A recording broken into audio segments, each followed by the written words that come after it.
process that's continuing and even accelerating.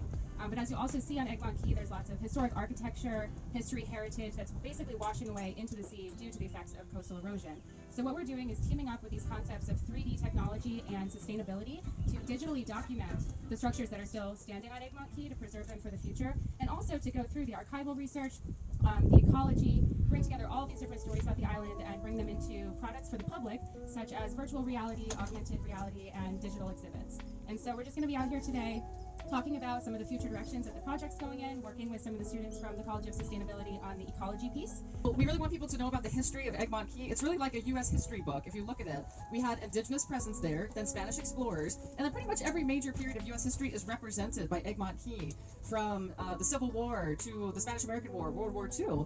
And we work with the Seminole Tribe of Florida to help document the incarceration of Seminole people at Egmont Key in concentration camps in the 1850s. So many Seminoles were held out there, many Seminoles died there. The last group was taken out in the 1850s on a steamer going out west to Oklahoma to Indian country, where Native people were removed to from their homelands.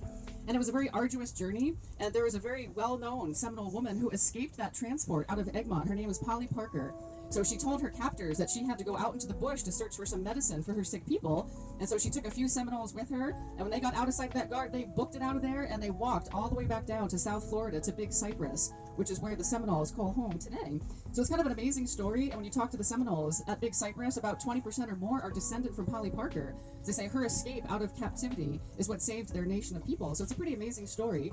And we've been trying to locate where that internment camp was at Egmont Key. We're not exactly sure. We've had some archaeological surveys. We think it was around the helipad area behind the cemetery.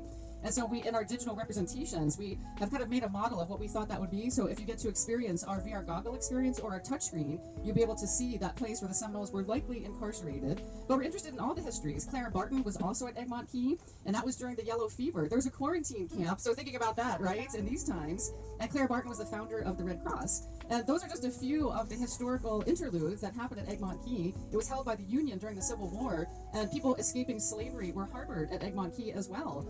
Key became a base for the Union Navy and the Union Army, and they operated out of there, and they were looking for blockade runners, which were on Mullet Key and all around here. They were trying to smuggle goods in and out of the Confederate States during the Civil War. There was a lot of salt distilleries around, and that's how the South Confederacy made salt for tanning leather and making gunpowder and that sort of thing.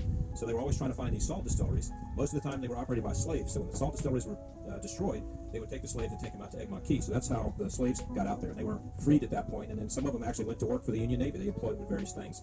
So the blockade was starting in 1861, and it lasted all the way till 1865. And they were, at the end of the war, they were very good at catching blockade runners. So there's around in the area, you'll find some that were sunk or burned, some were captured, and it was a pretty wild time back in those days, people smuggling stuff in and out.